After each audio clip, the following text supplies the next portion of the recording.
اعوذ باللہ من الشیطان الرجیم۔ تمام شیطانوں سے اللہ کی پناہ۔ پاکستانی بھائیوں، آپ جس صورتحال سے گزر رہے ہیں وہ بہت ہی تکلیف دہ ہے اور المناک ہے اور سازشوں سے بھری ہوئی ہے۔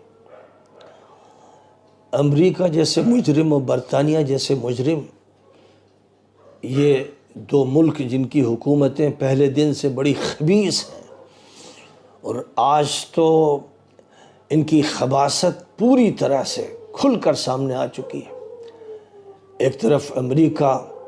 صہیونیوں کا، اسرائیل کا مجرم، یہودیوں کا حرامی باپ ہے، اور دوسری طرف برطانیہ اس کی حرامی ماں ہے۔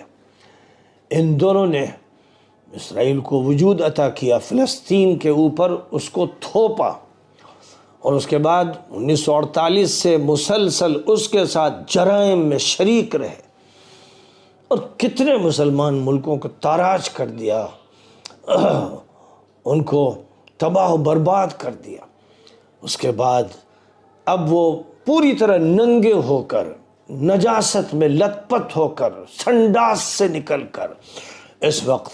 صہیونیوں کی صرف مدد نہیں کر رہے ہیں بلکہ ان کے ذریعے سے مسلمانوں کا قتل عام کرا رہے ہیں۔ بوڑھوں کا، عورتوں کا، بچوں کا قتل عام امریکہ کرا رہا ہے، اس کے ہتھیاروں سے، اس کے پیسوں سے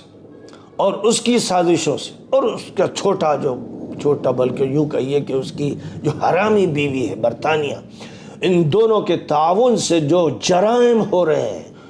ان سب جرائم کے بعد اور یہ جاننے کے بعد آپ کو معلوم ہے کہ آپ کا ملک پوری طرح سے گروی رکھا جا چکا۔ امریکہ اور برطانیہ کا وہ غلام ہے، وہ دونوں کی ایک باندی ہے، ایک ذلیل باندی، ایک حقیر باندی۔ آپ کے سروں پر حکومت امریکہ کے مجرموں کی ہے، برطانیہ کے خبیثوں کی ہے۔ آپ کے بچے کو یہ جاننا چاہیے،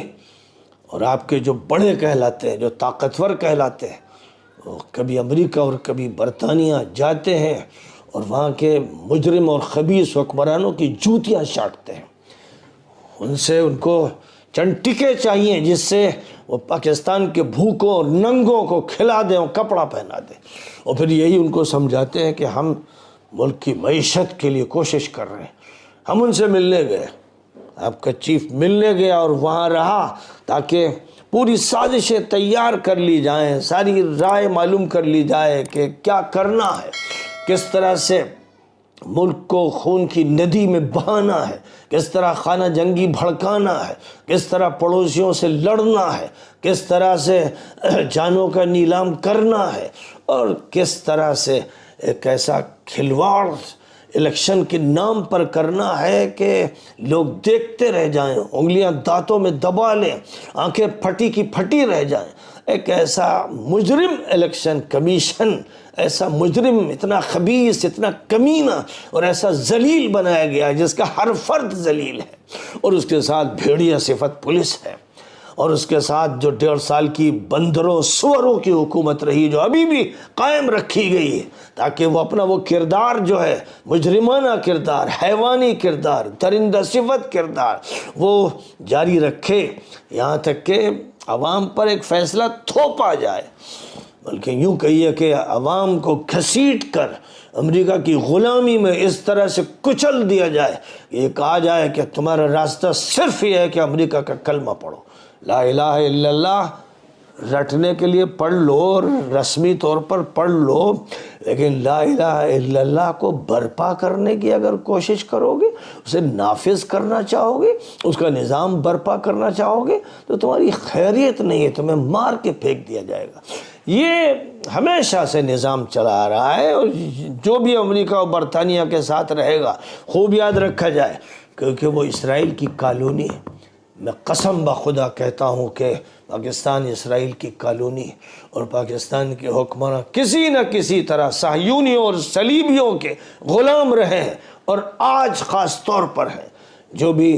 زیادتیاں اور ظلم کیے گئے ایک پارٹی کے ذمہ دار کے ساتھ، اس کے لوگوں کے ساتھ کوئی شک نہیں ہے، پوری دنیا جانتی ہے، ہر بچہ اور بوڑھا جانتا ہے کہ وہ آخری درجے کی کمینگی، آخری درجے کی حقارت کی باتیں اور ایسے ذلیل لوگوں کا عمل ہے کہ جس سے زیادہ ذلت کا تصور نہیں کیا جا سکتا۔ افسوس ہے کہ پاکستان کی عدالتوں میں لومڑیاں بیٹھی ہوئی ہیں، لومڑی صفت ججز بیٹھے ہوئے، بے شرم، حرامی اور بے غیرت قسم کے لوگ جو کس طرح فیصلوں کا مذاق بناتے ہیں، کس کے حق میں ان کا فیصلہ اس کے راحت کے لیے ہوتا ہے اور کس کو پھنساتے ہیں اور پھنساتے چلے جاتے ہیں۔ کیا یہ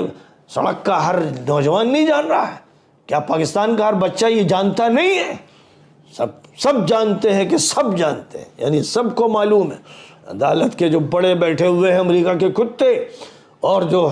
پولیس میں اور فوج میں، سب جانتے ہیں کہ سب کو معلوم ہے کہ ہم کتنے کمینے، کتنے گندے، کتنے بے شرم ہیں، لیکن ہمیں ڈھٹائی کے ساتھ وہ کرنا ہے جو ہمارا آقا کہے گا۔ ہمیں اپنے آقا کے ساتھ رہنا ہے۔ ہمارا ایک آقا امریکہ میں، ایک آقا برطانیہ میں، ہمیں اس کی جوتیاں سیدھی کرنی ہیں، اس کے تلوے چاٹنے ہیں۔ ہم نے یہی فیصلہ کیا ہے، اسی لیے یہ ملک بنایا تھا اور دھوکے کے لیے لا الہ الا اللہ تھا۔ اس لیے پھر کہتا ہوں کہ ایک ایک بچے تک سنا دو، ایک ایک فرد تک بات سنا دو، حجت تمام ہو جائے، اس کے بعد عذاب کو بھگتتے رہنا اور خون کے آنسو روتے رہنا۔